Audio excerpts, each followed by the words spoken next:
The Mystery of the Invisible Thief by Enid Blyton.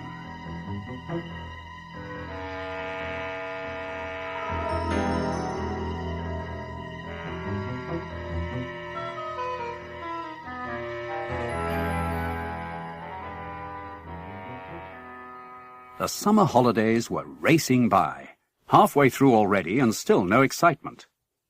Pip and his young sister Bets were in their garden with Daisy and her brother Larry. Fatty, short for Frederick, the master of disguises, the master of detection and their acknowledged leader, was also there, of course. The 5 children lay on their backs on the grass. The sun poured down on them.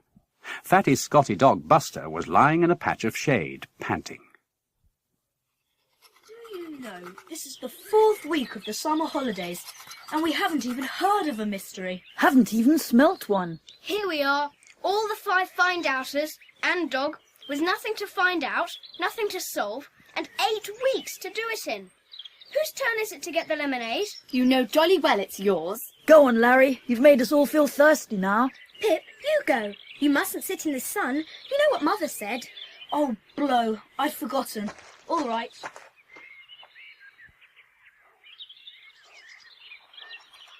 I say, do you know what Mother just told me? Inspector Jenks is coming to Peterswood this afternoon. Is he? What's he coming for? There's not a mystery on, is there? Afraid not. His little goddaughter is riding in the gymkhana at Pettersfield this afternoon, and he's promised to go and see her. I vote we go and say hello to him. Oh, yes, he's a lovely man. Especially when we're solving a mystery.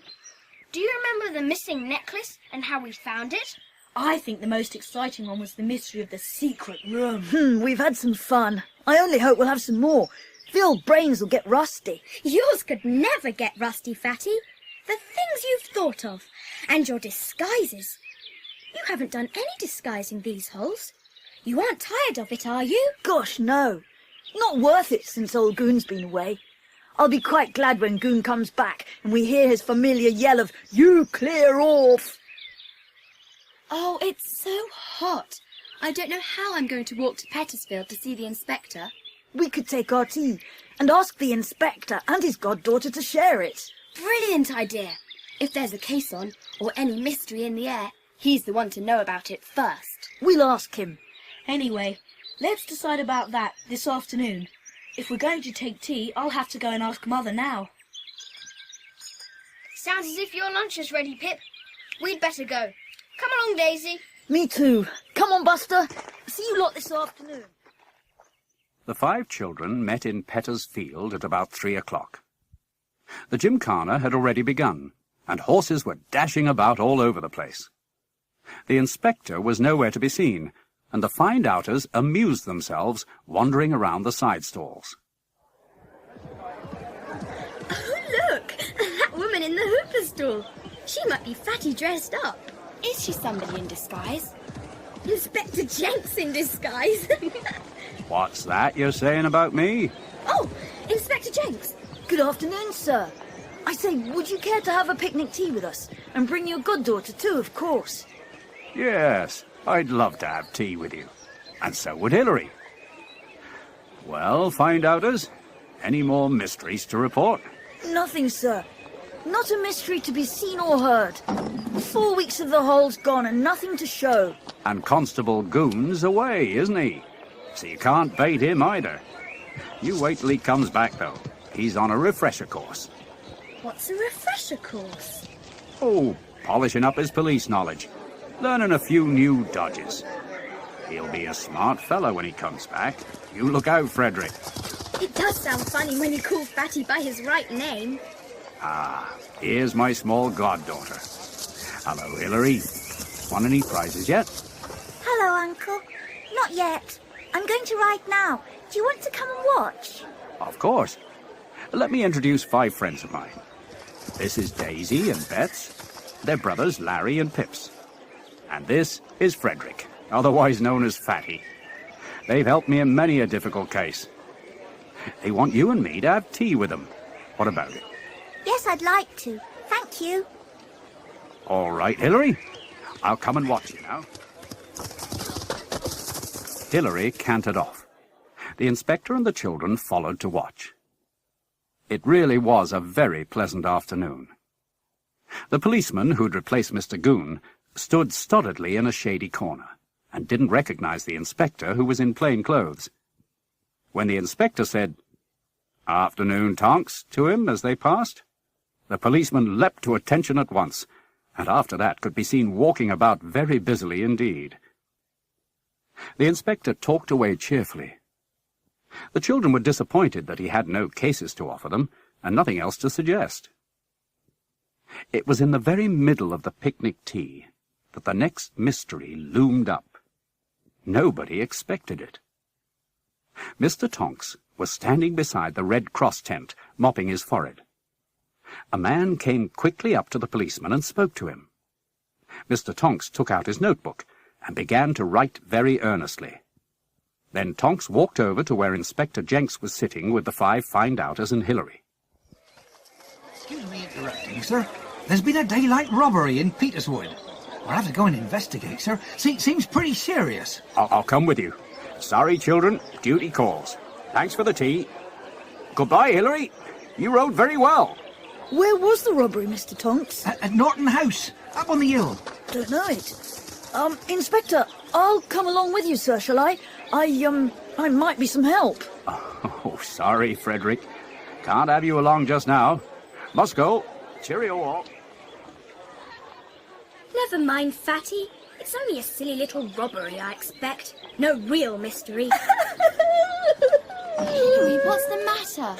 Oh dear, it's my home that's been burgled. I live at Norton House. Uncle Jenks must have forgotten. Oh, what shall I do? Don't you worry, I'll take you home. I'll even look round your house to make sure there isn't a single robber left. Oh, thank you. But I can't go just yet. I've got to ride once more. That's all right. We'd better wait until your godfather's had time to look round himself anyway. You won't leave, will you? My parents are away, and there's only Ginny, our housekeeper, there. I'll come too, Fatty. Right, Bets. You'll be company for Hilary.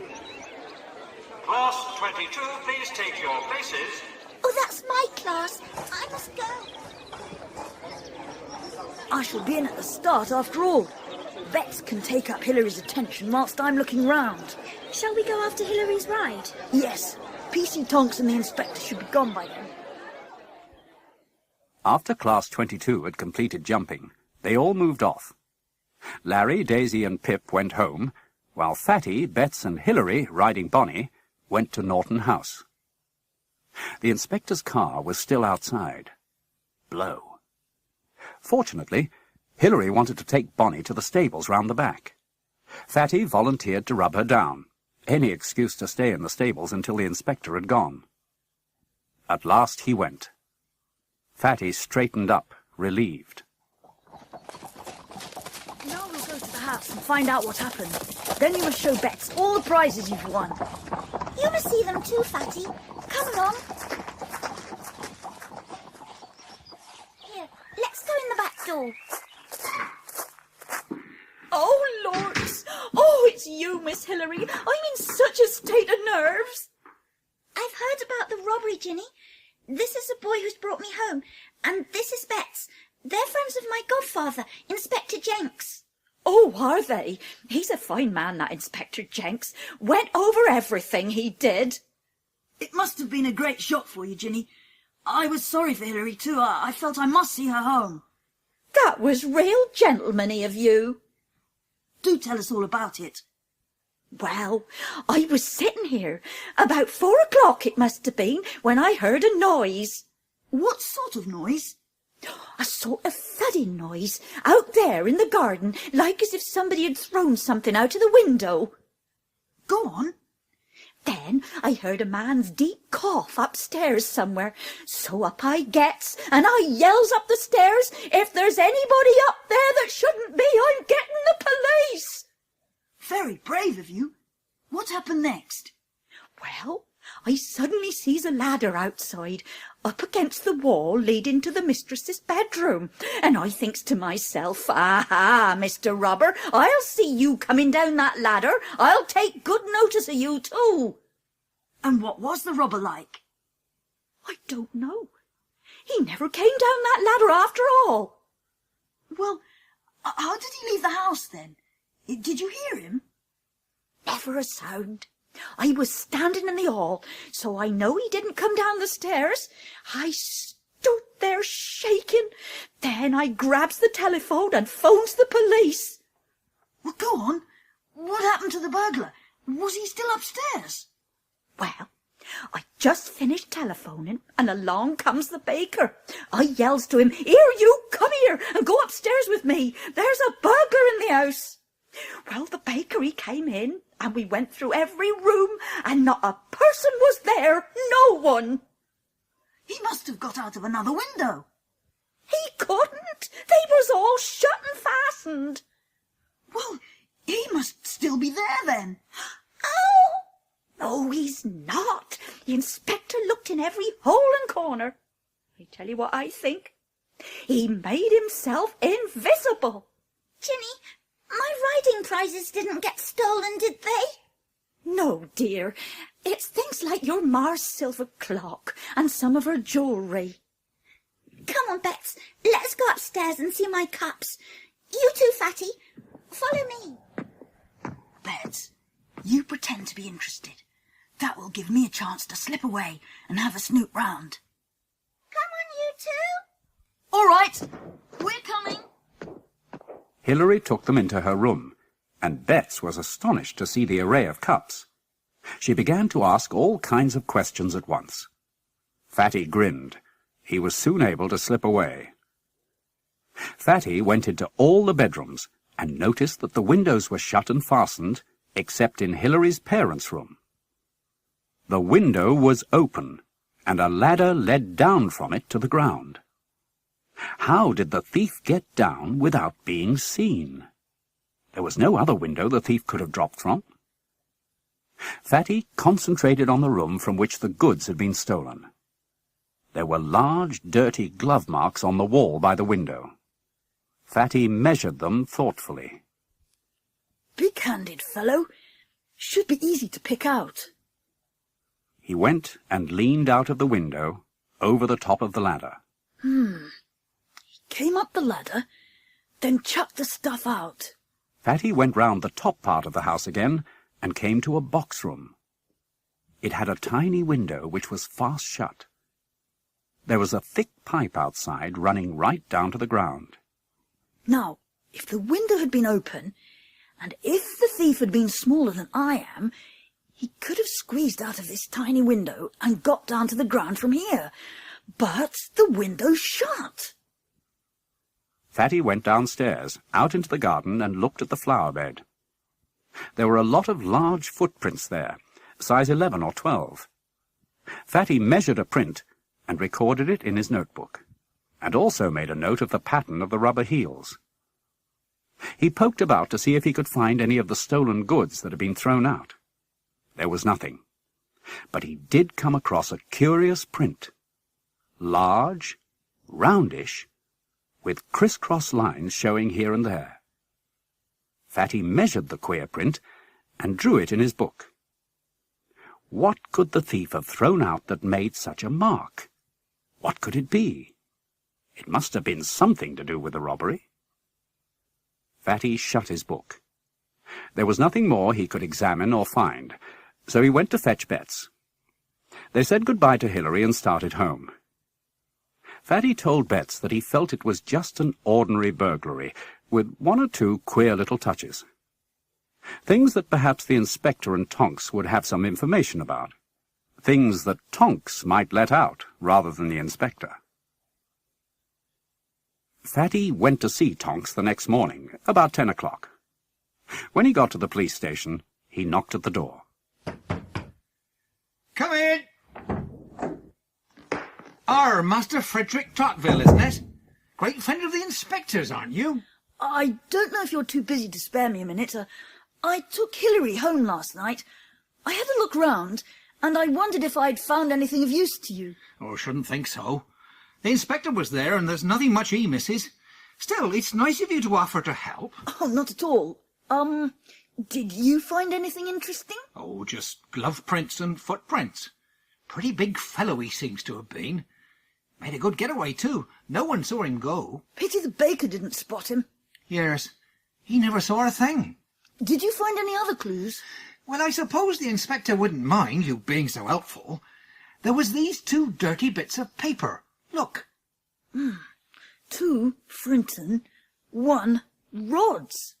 What do they mean? Don't know. Looks like addresses of some sort. We found them near where the stolen goods had been thrown. That's funny. Do you think they've really anything to do with the case?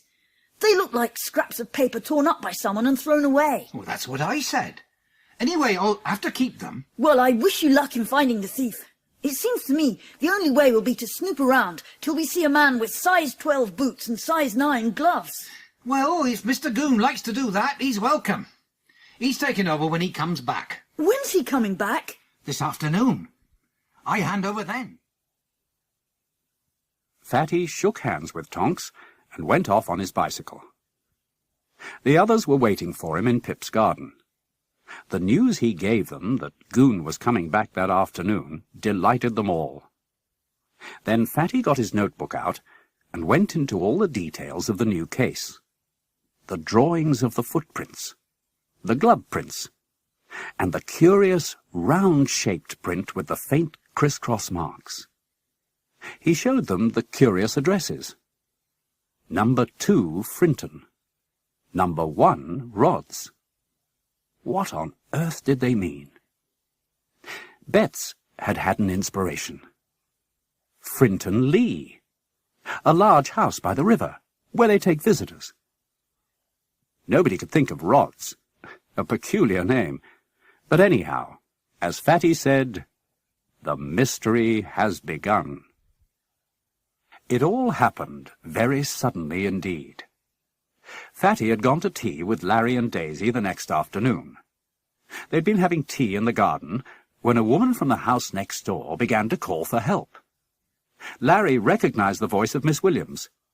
The 3 children climbed over the fence and rushed in at the open back door. There was no one in the kitchen. A heap of groceries lay on the table, and 4 loaves sat neatly side by side. Fatty's quick eyes noted everything as he ran through the kitchen and into the hall. Miss Williams was sitting on her sofa. She was a gentle, grey-haired old lady, and was very frightened. What happened, Miss Williams? I was having my afternoon rest in here, and suddenly heard heavy footsteps upstairs. Then I heard a deep, hollow sort of cough, like a sheep makes. A hollow cough? Ginny heard a similar noise. Yes, I crept out into the hall, and somebody gave me a push into that cupboard and locked me in. I could hear the thief walking about overhead, heavy-footed and clumsy. Then I heard him coming downstairs again. How did you get out of the cupboard? Did the thief unlock it? He must have. I was so scared when I heard him that I must have fainted. When I came round again, the door was unlocked. Who's that? Miss Lucy, my companion. Lucy, come here. A dreadful thing has happened. Miss Lucy came in. Miss Williams repeated again what she'd told the children, and Miss Lucy telephoned the police. Mr. Goon had arrived back that afternoon. After his refresher course, he knew a lot more about the ways of wrongdoers, how to catch them, and an enormous amount about the art of disguising himself. He was delighted to hear about the robbery from Tonks, something to get his teeth into. The telephone rang. Someone spoke excitedly at the other end. Another robbery. Yes, madam, I'll be there straight away. Leave everything as it is. Don't touch a thing. Fatty took a hasty look around while they waited. He was just going out to look for footprints in the garden when he caught sight of Mr. Goon coming up the drive. What a shock it would be for Goon to see him. Fatty really enjoyed opening the door. Good afternoon, Mr. Goon. Do come in. We've been expecting you. What are you doing here? Tricking me? Getting me here for nothing? I thought it sounded a bit odd on the phone. Silly sort of voice and silly sort of tail. I might have guessed it was one of your tricks. Suddenly there was a loud barking. It was Buster, who was delighted to see his old enemy. That was enough for Mr. Goon. He stormed off, threatening to report Fatty to Inspector Jenks. Fatty was surprised when Mr. Goon dashed off so quickly. Surely he couldn't be idiotic enough really to think that Fatty had hoaxed him. Well, if so, then he might as well get on with snooping around. He was sure it was the same thief. For one thing, that deep, hollow cough, and for another, the heavy-footed clumsiness.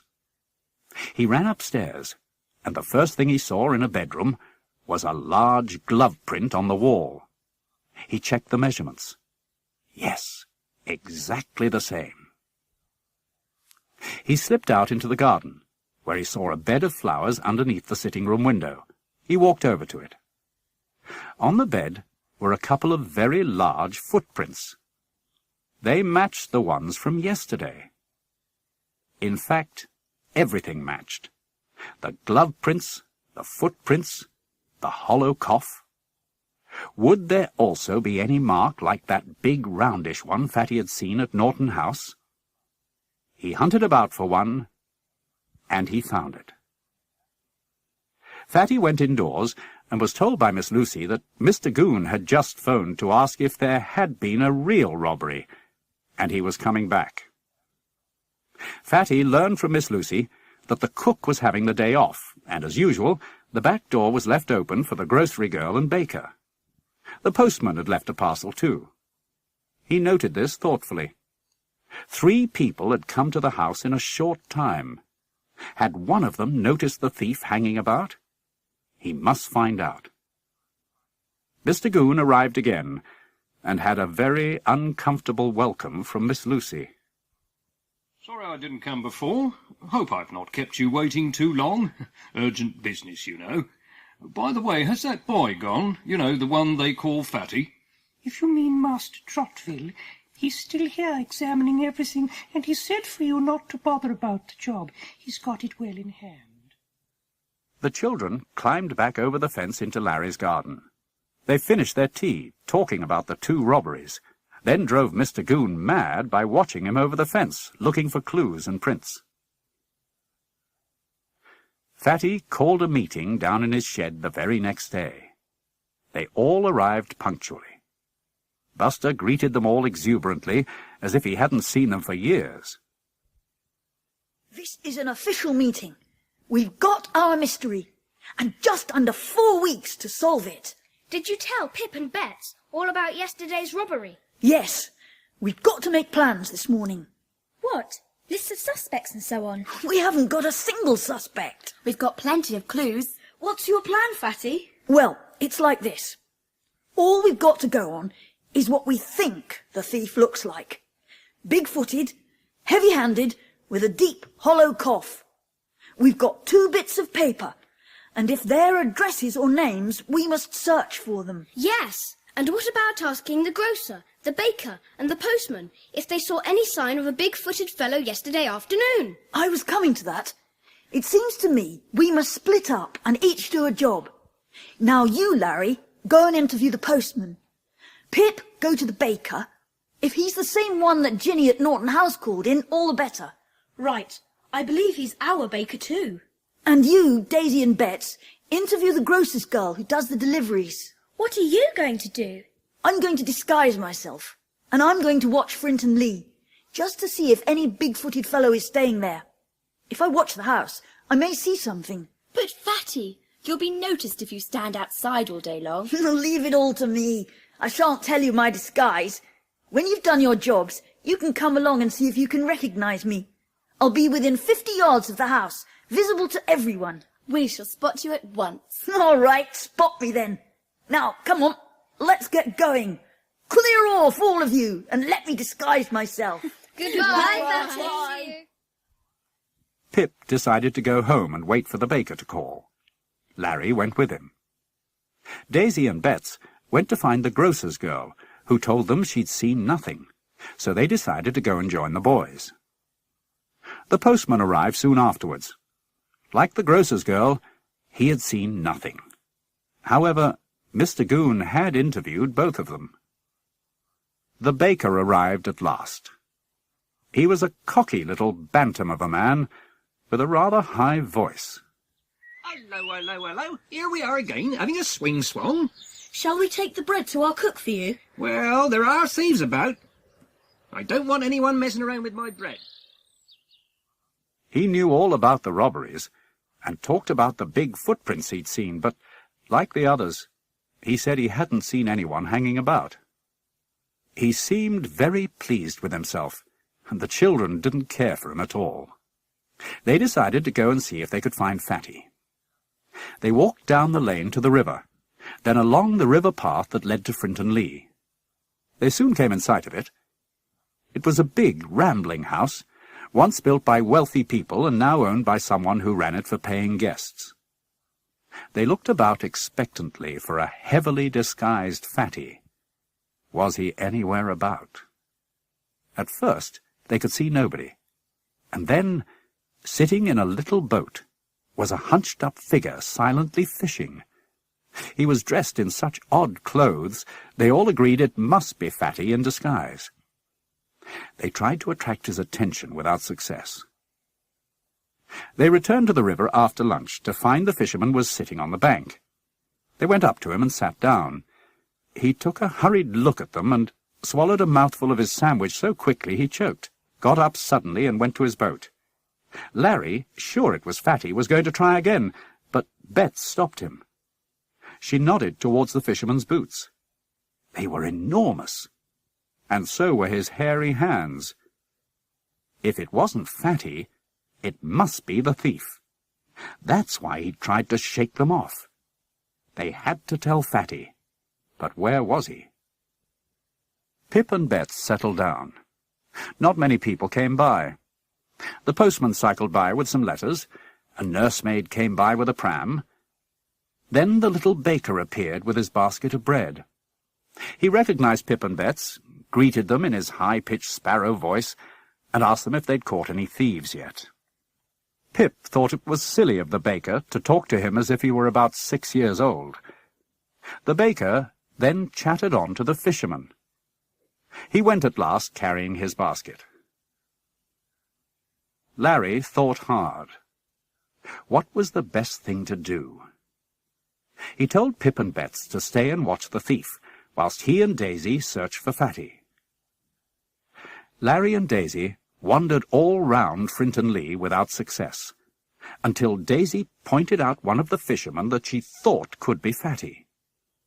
As they walked up to him, he suddenly opened his mouth and gave a bored yawn, and that gave him away at once. It was Fatty's yawn, loud and long. Larry told him in a low voice that they'd found the thief. They pointed out the fellow in the boat. Enormous hands and feet, they told him. He's the one. Fatty told them that if they were sure, they should go and telephone to Goon, while he, Fatty, kept an eye on him. Larry protested, but Fatty insisted. They must tell Goon about the awful fellow in the boat.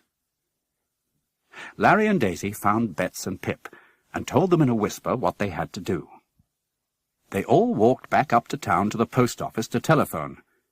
But alas, Mr. Goon was not in. His charwoman didn't know where he was, but he'd left a note to say he'd be back by 4:30. To pass the time, they had some ice creams, then tried again.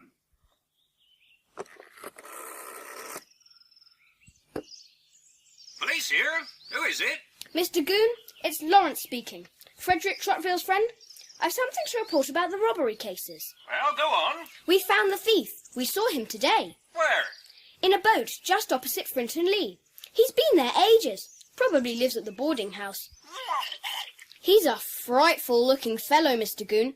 Colossal feet and huge hands. He's very ugly, and he's got a cough like a sheep. If you go down to the river now, you'll catch him. Fatty's keeping an eye on him for you. Mr. Goon, are you going to arrest him? Yes. He's rung off. Whatever's the matter with him? Larry stepped out of the telephone box and repeated the conversation. They were very puzzled. They were about to go back and tell Fatty when they saw him outside the post office. He was himself now, spruce and clean, grinning at them. Fatty, have you left him? What's happened? Oh, he went immediately you left. Did you follow him? No, I knew quite well where he was going. Did you telephone Goon? Yes, I told him all about the frightful fellow in the boat, and he just snorted and banged the receiver down. What's the matter? Oh, dear. I'd have given anything to see Goon's face when you rang him up and told him what a hideous fellow he was. Gosh, you don't really mean to say that was Goon in the boat? Are you good for that ridiculous disguise of his? I really don't know. You beast, Fatty. You told us to go and telephone Goon. Serves you right. Fine lot of detectives you are. I spotted him at once out in the boat. You would. Anyway, I had a bit of luck. I spoke to an artist woman, and she told me the only man staying at Frinton Lee has been very ill and hasn't been out. Oh, well, you did find out the thief wasn't at Frinton Lee, so that's out. What about tea? I'll treat you all. Come on, we'll go to Oliver's. Right. Cakes and lemonade all round. Oh, yummy! Lovely. Now, about this Rod's place. It's either the name of a house or a family. How could we find out? Telephone book. And we've got a street directory. You're talking good sense. Anyone got an idea for finding a person with enormous feet? I'll tell you what we could do. Go to the cobbler's in Peterswood and ask if he's ever had any size 12 boots in for repair, and whose they were. Brilliant! Talk about a brainwave. That really may lead us somewhere.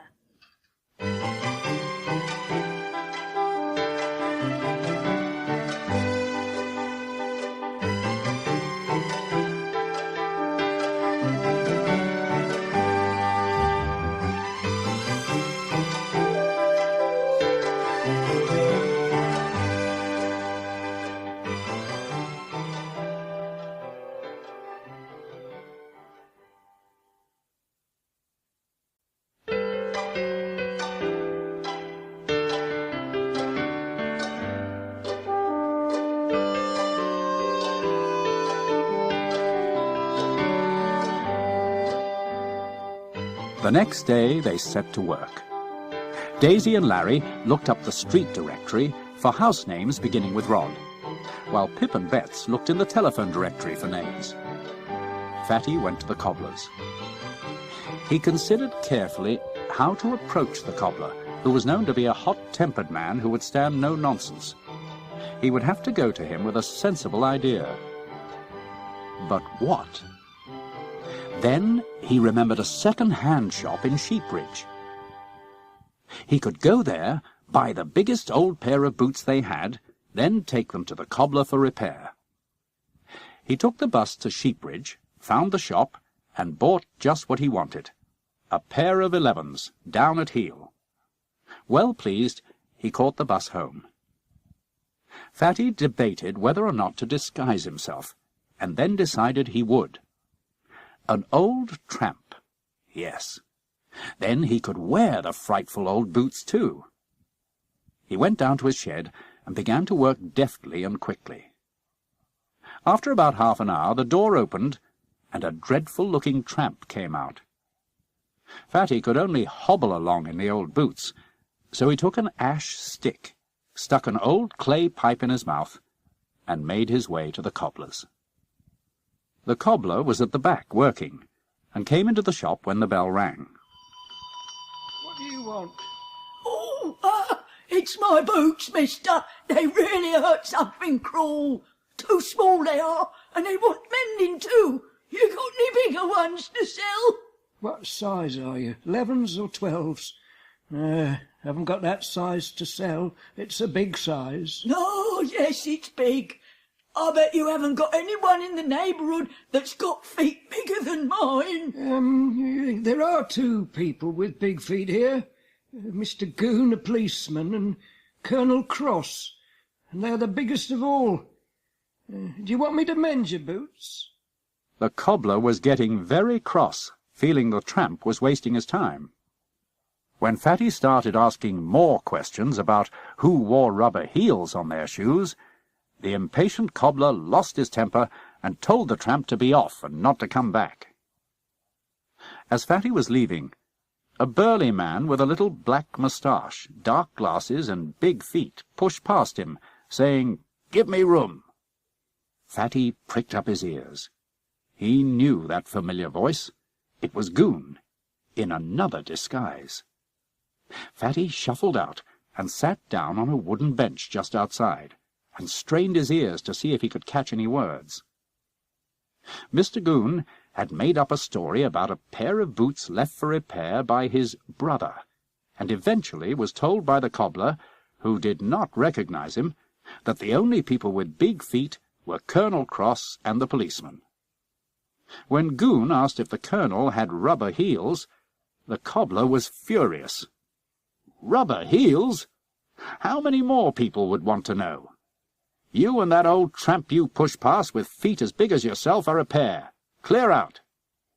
Goon went out with great dignity, thinking about the tramp with big feet. He might be the thief. Where was he? Well, what a piece of luck. There he was, sitting on the bench. Goon sat down heavily beside him. Fatty saw Goon looking at his big old boots, and longed to laugh. "Come on, Goon. Say something." Want some baccy? Hey! Want some baccy? Oh, yeah, I've got a bad backache.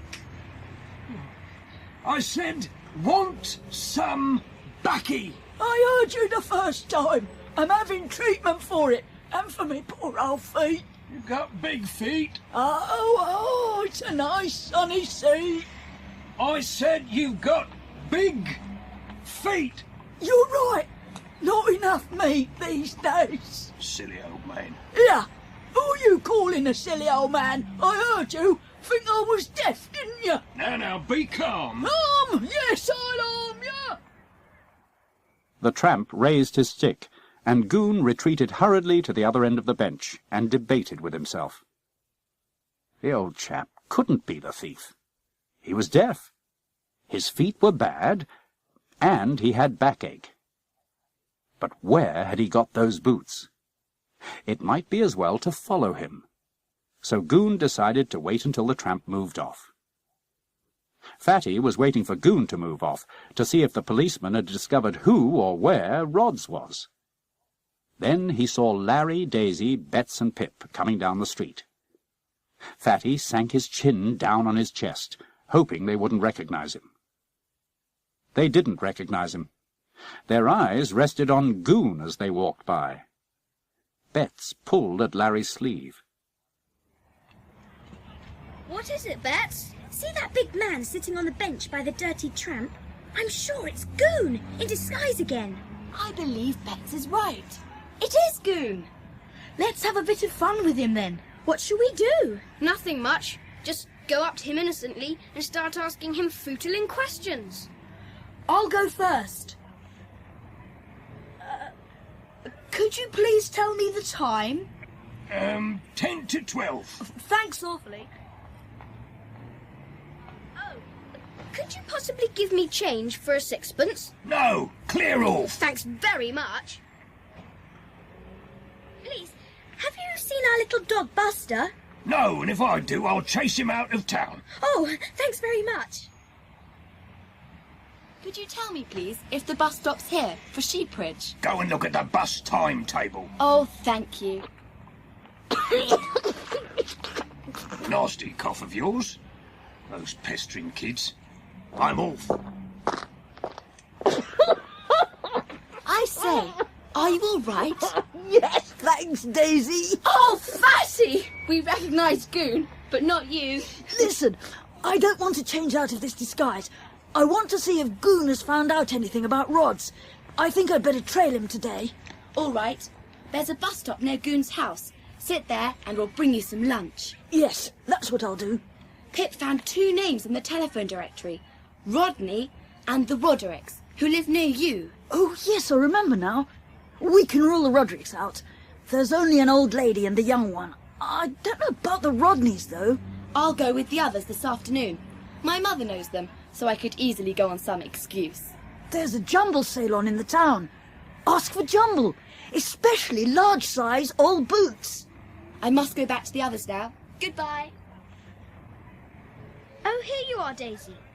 What's up with you? That was Fatty. Don't recognise him, for goodness sake. He thinks Goon is onto something and wants to trail him. Fatty shuffled his way to the bus-stop bench near Goon's house and sat down slowly. There was no sign of Mr. Goon, who was inside changing into his uniform.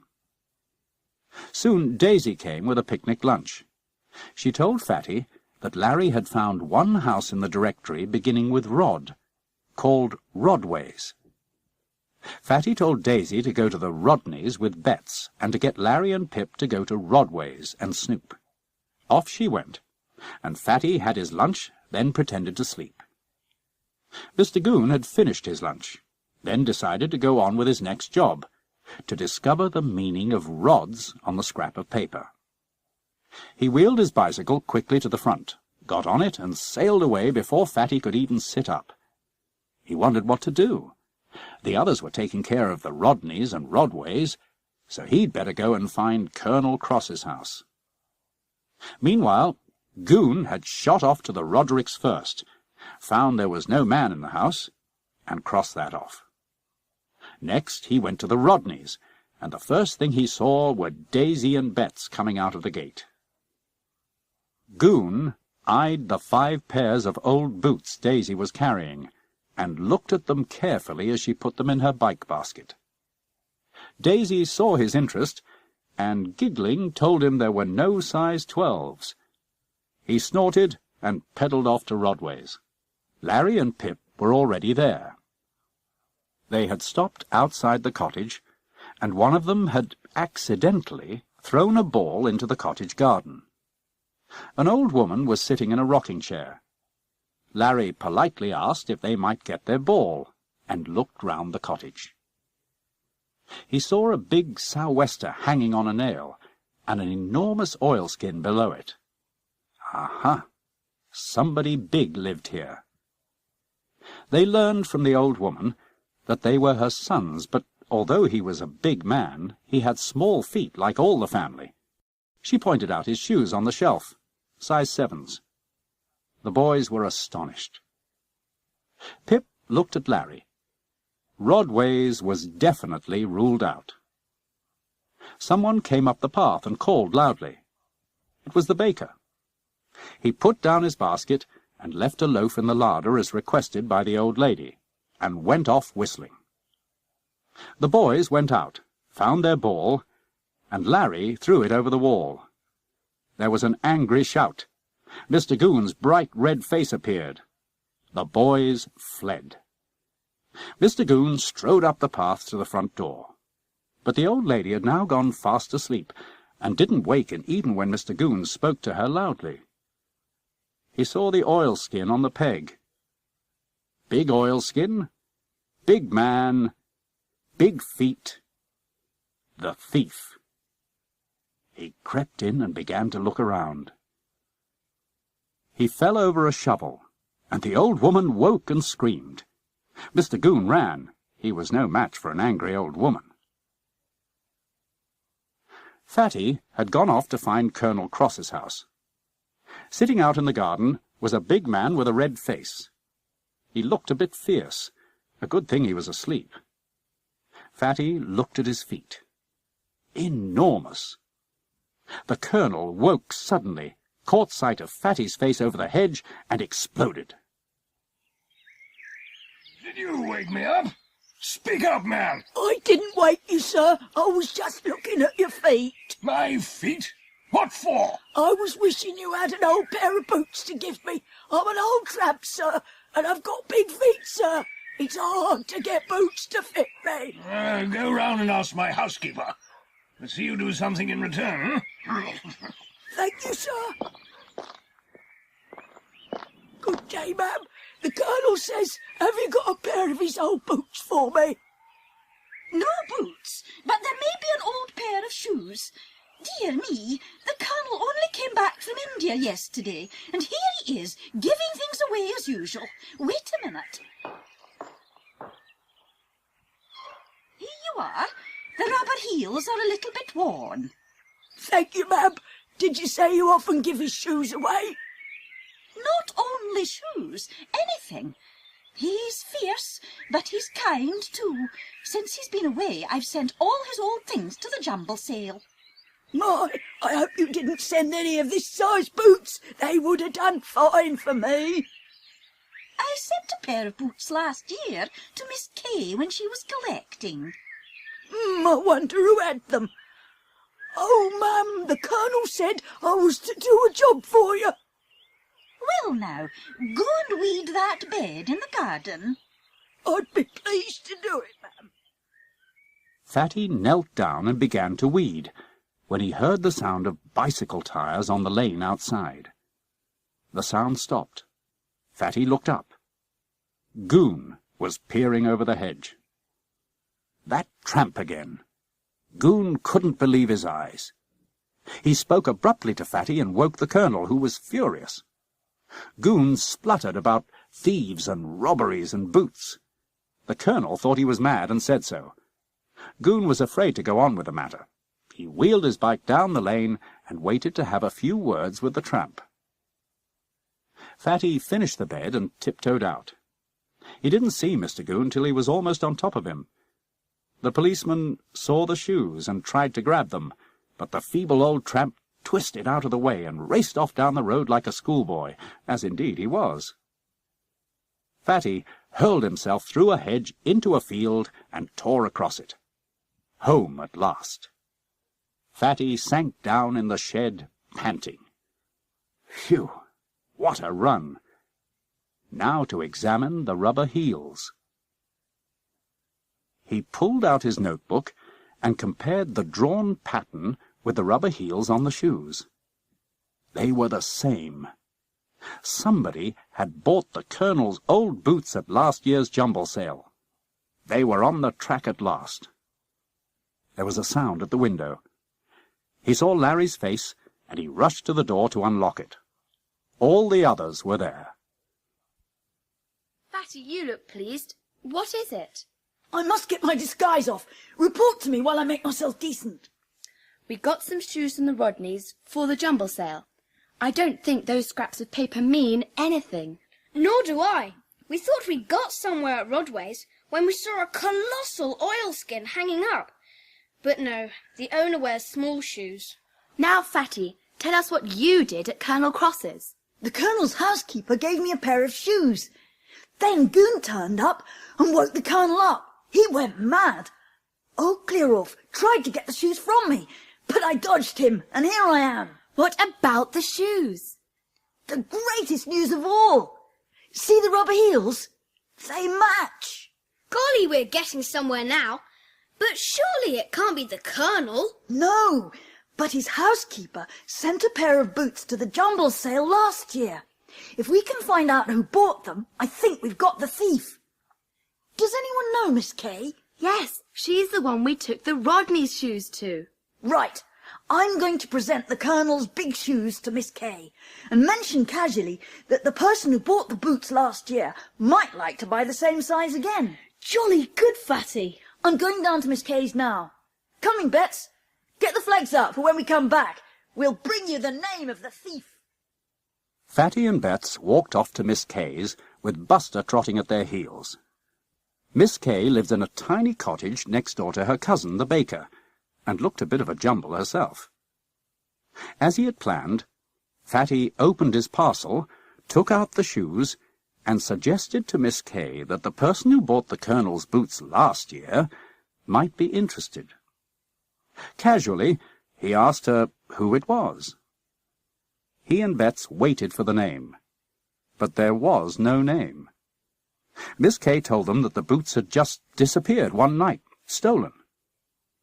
Fatty was bitterly disappointed. He asked if she knew who the thief was. Someone in the village, perhaps, who knew the boots were there. Miss Kay had no idea. The only thing she could tell them was that the jumble sale didn't lose by it. She'd marked the boots up at £1, and her cousin, the baker, had kindly given her 50p, and she put 50p herself into the jumble box. Fatty felt very down in the dumps. He told Miss Kay that he would take the shoes back with him and bring them to her on the day of the sale. As they left the cottage, Fatty groaned. Mr. Twit, the little baker, was in the garden next door. Now there would be another volley of silly talk, and there was. Fatty was in no mood for any nonsense, and made that very clear. In mournful silence, he and Betts went dolefully back to the shed to tell the miserable news. For a day or two, the 5 find-outers were very much subdued. Fatty was quite upset about it. As he said to Betts, they had come to a dead end. The weather broke, and the rain came down, and they were all at a loose end. Then, after a bit, Fatty cheered up. He was not going to be beaten. He proposed they all go to Oliver's and have a good tuck-in, and off they went, feeling happier than they had for days. Feeling rather full, they walked back to Fatty's and down to the garden shed. What's that, Buster?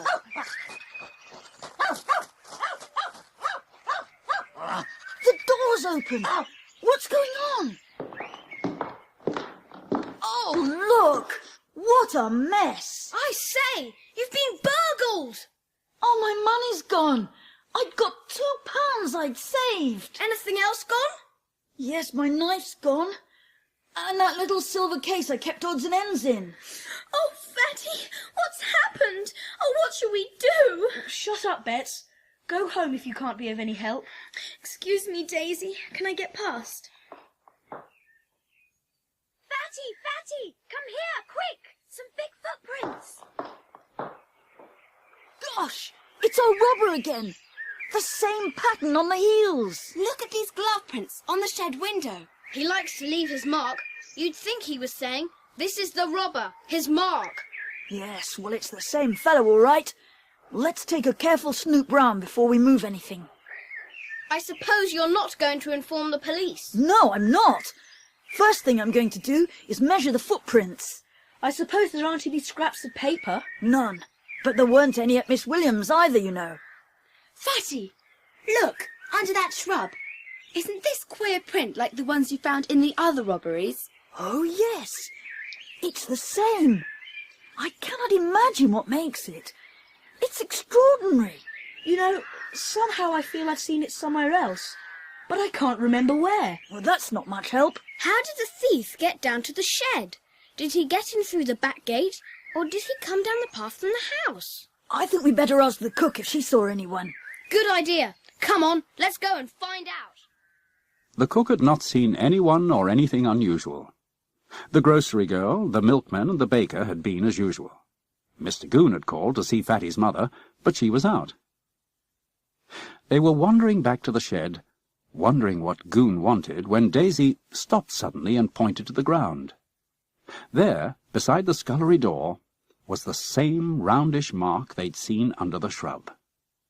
That could only mean the thief had been to the scullery door. But why were there no big footprints from the door to the shed? Only small ones, none larger than size 7. The thief had broken the lock on the door of Fatty's shed, so he and the others strolled down the lane and bought a padlock in the village. A voice behind them made them jump. It was Mr. Goon. Oh, a padlock. Maybe you'll need that, Master Frederick. You'd better be careful. What do you mean, Mr. Goon? I've had notice that you'll be next on the robbery list. I came to warn your mother this afternoon, just to see everything's well locked up tonight. What is this all about? What nonsense! Nonsense, is it? You just take a look at this here bit of paper. If that isn't a plain warning, I don't know what is. Trockville's next. Big feet. There you are. What did I tell you? Have you got the other 2 scraps of paper with you? It would be useful to compare them. Think I didn't compare them, Mr. Smarty? Course I did. But this here note's in capitals, and the others aren't. Here they are. Can't see any likeness at all. I'm not thinking of the words written on the papers. I'm thinking of the paper they're written on. It's exactly the same. Whoever wrote the first notes wrote this one too. Give 'em here. Think I didn't notice that? Why, hits you in the eye. It didn't seem to have given you a very hard blow then. The 5 children went on their way, Fatty thinking deeply. Daisy asked him when Goon had got the warning note, and Fatty, very vexed with himself, realized he'd forgotten to ask. He would have to see Goon and get a little more information. They all said goodbye and parted. Fatty went on to Mr. Goon's house. Goon was back, and was spending an interesting 10 minutes trying on a supply of new moustaches that had arrived that day, when he heard a knock at the door. He peered out of the window. Ah, that fat boy. Goon grinned to himself. He crammed a hat down on his head, twisted his new moustache up, and leaned out of the window and growled, "What do you want?" Fatty looked up, startled to see a scowling, moustached face. In a trice, he recognized Goon. However, if Goon wanted to think he could make himself unrecognizable, Fatty was quite willing to let him. Good evening. Could I speak to Mr. Goon? He's busy. Oh, it's rather important. I'll go and ask him if he'll see you. Good evening, Mr. Goon. Did your friend tell you I wanted to see you? He did? What do you want? I forgot to ask how you got that third note and when. I don't know how or when it came. Well, when did you find it? I was going through some papers in the office. Well, the milkman and baker came as usual. When I came into the kitchen to make myself a cup of tea, the note was on the top of the milk bottle. So you don't really know what time it came, except it must have come after the milkman and the baker. I dare say the tradesman came about the usual time, 3 o'clock or so. Thanks.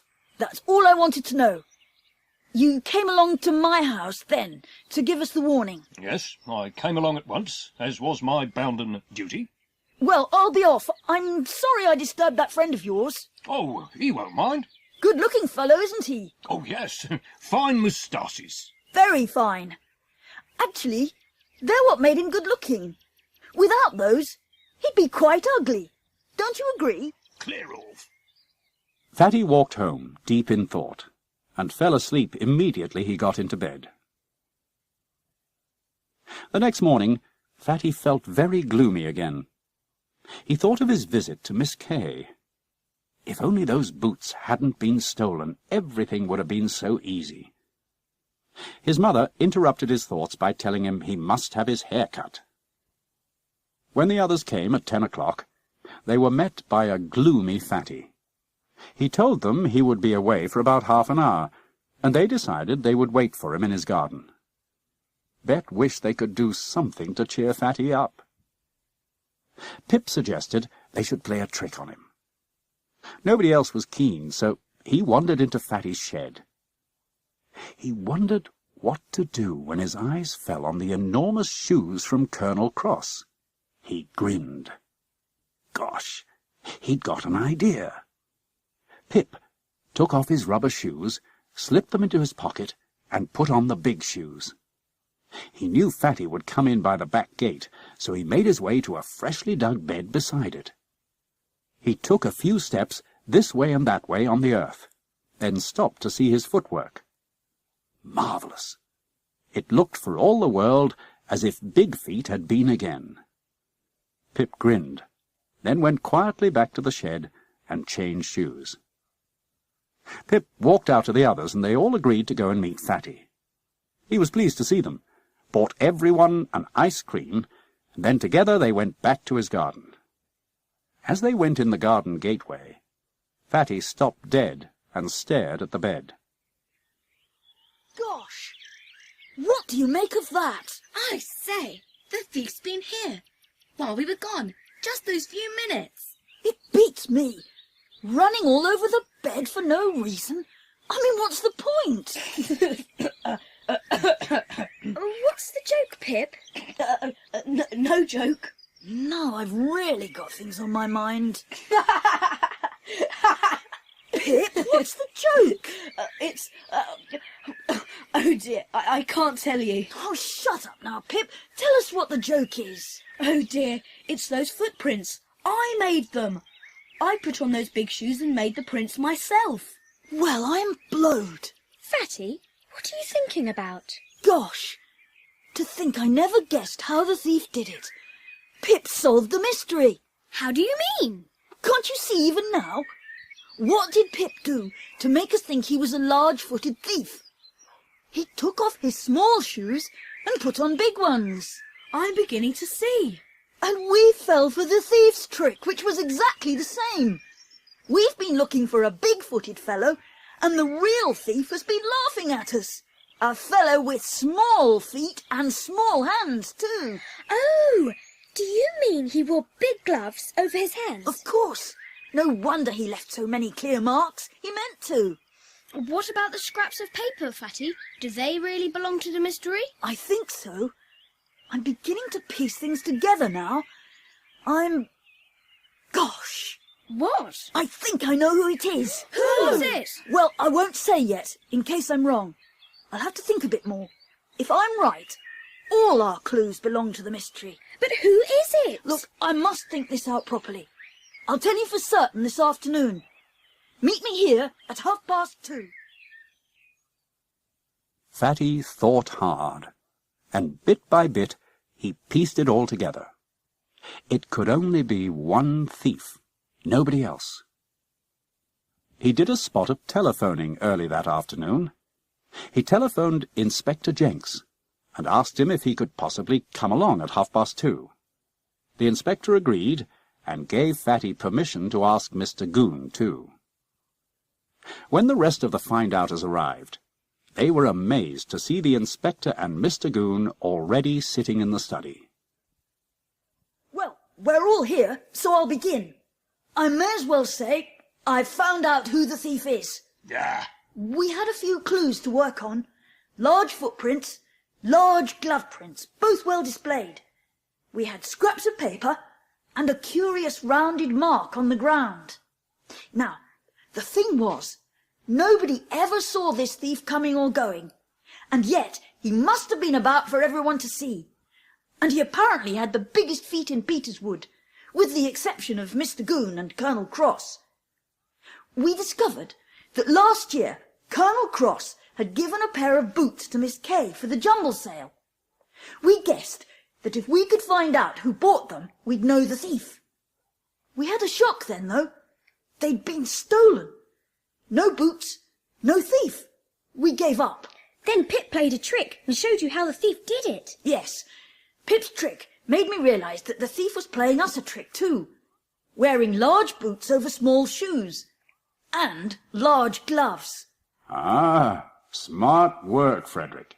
Then I had to begin thinking of a small fellow who came unquestioned to our houses, whom nobody would suspect.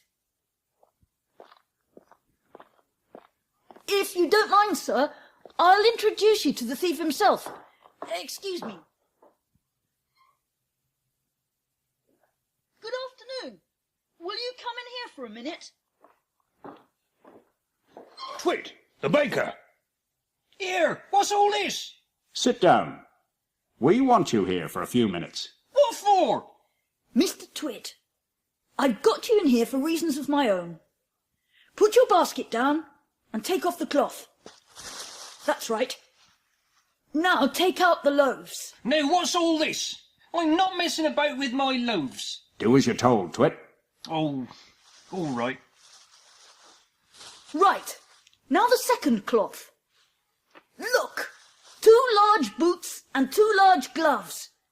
This is how he managed to go around, carrying the boots and gloves, ready for any chance he might have of a little robbery. Right, Twit, give me your order book. Oh, all right. Here. Mr. Goon, have you got those scraps of paper? Thank you. There. The same paper as the order book. Notes of the bread to leave at Frinton Lee and Rodway's. Well, I never thought of that. Wait a minute. How did he get out of Norton House without being seen? That's easy. Out of the box room window. He's small enough. And down the drain pipe. Then, when he went back with Ginny, he fastened the window. Fatty, what about that funny roundish mark? That was where he put his basket down. I take it you're certain this here fellow is the thief, sir? Yes. Take him away, Goon. I'll be seeing you later, Twit.